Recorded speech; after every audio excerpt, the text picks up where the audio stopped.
तपाई यतिखेर हेर्दै हुनुहुन्छ त्रिशुली खबर टिभी। 24 घण्टा ताजा खबरको लागि हाम्रो च्यानललाई सब्स्क्राइब गर्नुहोला, नजिक रहेको बेल आइकन दबाई हामीसँग जोडिनुहोला। अबको निर्वाचन नेकपा माओवादी केन्द्रका लागि ब्याटल हो। माओवादी केन्द्रका अध्यक्ष प्रचण्ड गठबन्धनको नाममा कांग्रेसले झलनाथ खनाललाई भोट हाल्नु पर्दैन। वाग्देवे चुनावी गठबन्धनको लागि अहिले राम्रो वातावरण बन्दै गएको छ। शर्मा ओलीको राजनीतिक प्रतिवेदन। मधेसमा एमाले प्रति क्रेज देखियो, अब देशको राजनीतिक शक्ति सन्तुलन बदल्छ। ओलीको राजनीतिक प्रतिवेदनमा मधेसमा एमाले प्रतिको क्रेज यस्तो।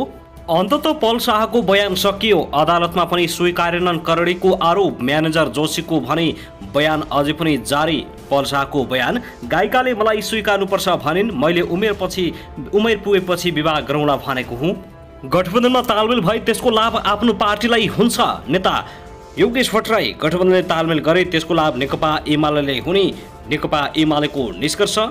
र संसद गतिरोध हटाउन नेकपा एमालेका 2 शर्त। 14 जना सांसद कारबाहीको सूचना या सभामुखको राजीनामा। एमाले बैठक यस्तो छ। ओलीले पेश गरेको राजनीतिक प्रतिवेदन। सरकार र सत्ता गठबन्धन बीच ओलीको 5 बुँदे हमला। कानुन व्यवसायीद्वारा ओलीले अध्यादेश ल्याएर गरेको संवैधानिक नियुक्ति खारेज गर्न माग। अब हेर्नुहोस् पूरा समाचार।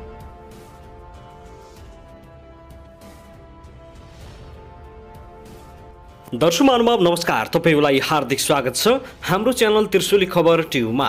यदि हाम्रो च्यानललाई अहिलेसम्म सब्स्क्राइब गर्नुभएको छैन भने सब्स्क्राइब गरी नजिक रहेको बेल आइकन दबाई हामीसँग जोडिनुहोला। दर्शकवृन्द, फेरि पनि हामी तपाईहरुमाझ निकै महत्त्वपूर्ण खबरका साथ उपस्थित भइसकेका छौं। यो भिडियोलाई अन्तिमसम्म हेरी हामी साथ दिनुहोला। दर्शकवृन्द, हाम्रो मेहनतको लागि एउटा सानो लाइक गर्न भनी नभुल्नुहोला। कहाँदेखि हेर्दै हुनुहुन्छ, के भन्न चाहनुहुन्छ, तपाईको मनमा लागेको प्रतिक्रिया अवश्य पनि कमेन्ट गर्न नभुल्नुहोला।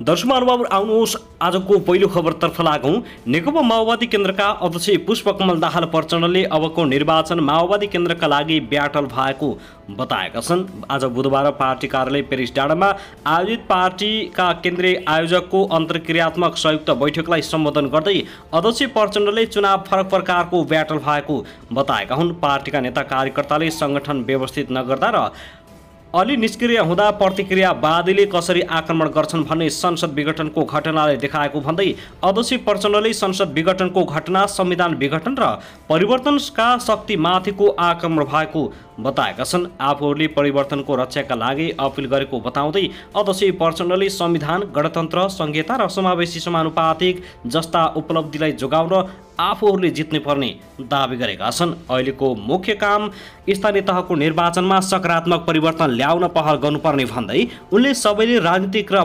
प्राविधिक रूपमा आफ्नो ठाउँबाट सक्रिय भूमिका खेल्नुपर्ने सुझाव दिएका छन्।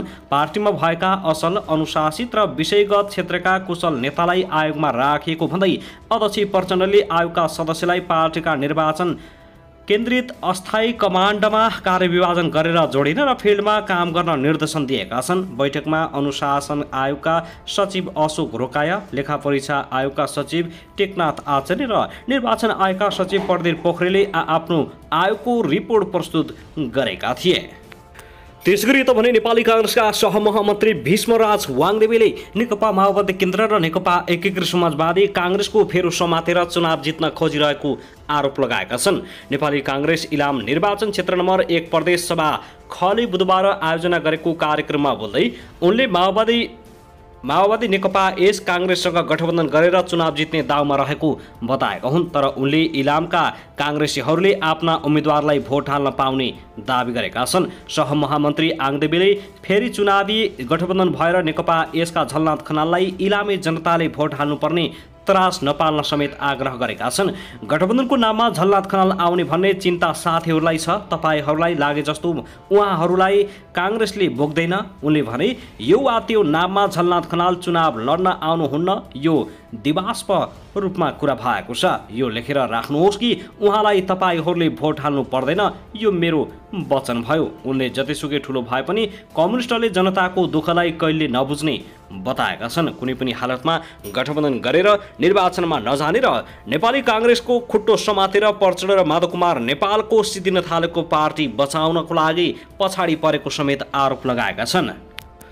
त्यसैगरी त भने नेकपा एमालेका अध्यक्ष केपी शर्मा ओलीले निर्वाचनको तयारीमा लाग्न नेता तथा कार्यकर्ताहरूलाई निर्देशन दिएका छन्। आजबाट सुरु भएको केन्द्रीय कमिटीको बैठकमा अध्यक्ष ओलीले सबैलाई रात दिन नभनिकन निर्वाचनको तयारीमा लाग्न निर्देशन दिएका हुन्। पार्टी कमजोर देखिएको स्थानहरूमा जसरी पनि अवस्था सुधार्नुपर्ने उनको भनाइ छ। जहाँ हामी कमजोर देखिएका छौँ त्यहाँ जसरी पनि सुधार्नुपर्छ। यो पाउने 2 महिनाको अवधि पर्याप्त हुन्छ। सबै रात दिन नभनेर लाग्नुहोस्, ठुलो सकारात्मक भूमिका खेल्न सक्ने भन्दै ओलीले निर्वाचनको तयारीका लागि कहाँ के गर्नुपर्छ त्यसमा लाग्न आग्रह समेत गरेका छन्। साथै प्रमुख प्रतिपक्षी दल नेकपा एमालेका अध्यक्ष केपी शर्मा ओलीले लोकतान्त्रिक आन्दोलनको मुख्य शक्ति र मूलधार नेकपा एमाले भएको दावी गरेका छन्। बुधबार केन्द्रीय कमिटी बैठक उद्घाटन गर्दै अध्यक्ष ओलीले लोकतान्त्रिक आन्दोलनका भ्रमपूर्ण विचारहरू प्रवाह भएको, जनविरोध प्रचार भएको भन्दै सत्तापक्षले गलत इतिहास रचना गर्न खोजिएको आपत्ति प्रकट गरेका छन्। संगठनात्मक इतिहास, एकता र एकीकरणको इतिहास, आन्दोलनको इतिहास र त्यसको विरासतको इतिहास, त्यसको उत्तराधिकारको इतिहास अनेक हिसाबले नेकपा एमाले नै हो। देशको सबैभन्दा पुरानो र सबैभन्दा मूलधार बोकेको पार्टी हो भन्न अप्ठ्यारो मान्नुपर्ने स्थिति छैन उनले भनेका छन्। उनले अहिले कम्युनिस्ट पार्टीहरूमध्ये नेकपा एमाले ठुलो भनिने गरेको प्रति असन्तुष्ट जनाएका छन्। भुलबस भरमबस अहिले पनि मान्छेहरू भनिरहेका छन्। वास्तविकता त्यस्तो होइन। नेकपा एमाले देशको सबैभन्दा ठुलो र प्रमुख राजनीतिक पार्टी हो। उनले भने आज वर्तमानको जनविश्वासको हिसाबले जननिर्वाचित संस्थाहरूमा प्रतिनिधित्व हिसाबले राष्ट्रलाई अगाडि बढाउने नीतिका प्रश्नमा अरू व्यावहारिक प्रश्नमा हामी प्रमुख पार्टी हौँ। साथै उनले आगामी निर्वाचनमा पनि स्थानीय तहको निर्वाचनमा उत्साहका साथ जनतामा गएर पार्टीको इतिहासलाई थप मजबुत बनाउने दावी गरेका छन्। त्यस्तै अध्यक्ष ओलीले नेकपा एमालेसँगै सबैभन्दा सानो पुरानो पार्टी प्रजा परिषद समेत रहेको अवस्थामा मूलधारको पार्टी एमाले भन्न अप्ठ्यारो नमान्न आग्रह गरेका छन्। ओलीले निर्वाचन केन्द्रित मोबाइल एप बनाएर निर्वाचनको प्रचार प्रसार प्रभावकारी बनाउने पार्टीको तयारी रहेको भन्दै गत महाधिवेशनमा 8,55,000 सङ्गठित सदस्य रहेकोमा नेकपा एमालेमा अहिले 11 लाख पुगेको बताइएको छ। त्यसैगरी यता भने नेकपा एमाले प्रतिनिधि सभामा जारी अवरोध हटाउनका लागि पार्टीले कारबाही गरेका माधव कुमार नेपाल सहित 14 जना सांसदमाथि कारबाही या सभामुख अग्निप्रसाद सापकोटाको राजीनामा शर्त रहेको बताएको छ। सदनको प्रतिपक्षी मात्र नभई मुलुकै ठूलो दलले अगाडि सारेको लोकतन्त्रसँग जोडिएको प्रश्नमा गम्भीर ढङ्गले छलफल नगरेको नेकपा एमाले आरोप लगाएको छ।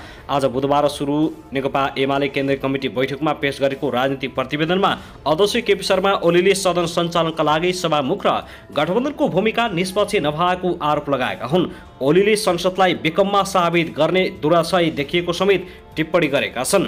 हाम्रो पार्टी स्पष्ट छ। प्रतिनिधि सभा पुनर्स्थापना गर्ने 2078 असार 28 गतिको परमादेशीप्रति गम्भीर असहमतिका बावजुद हामी सदनलाई नियमित सञ्चालन र प्रभावकारी बनाउन चाहन्छौँ र त्यसैगरी प्रस्तुत पनि भइरहेका थियौँ। तर त्यसका लागि या त 14 जना सांसदहरूको कारबाहीको सूचना सभामुखले टाँच गर्नुपर्छ या त निजले पदबाट राजीनामा दिनुपर्छ, ओलीले पेश गरेको राजनीतिक प्रतिवेदनमा भनिएको छ।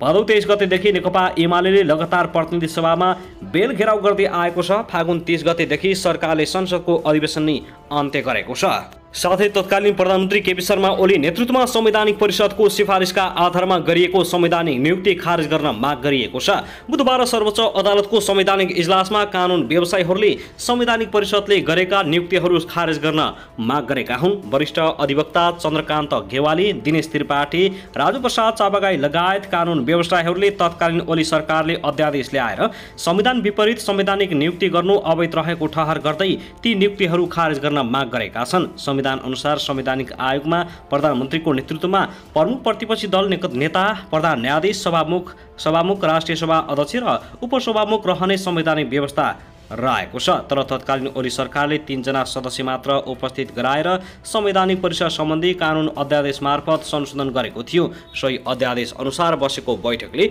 संवैधानिक नियुक्ति गरेको हो।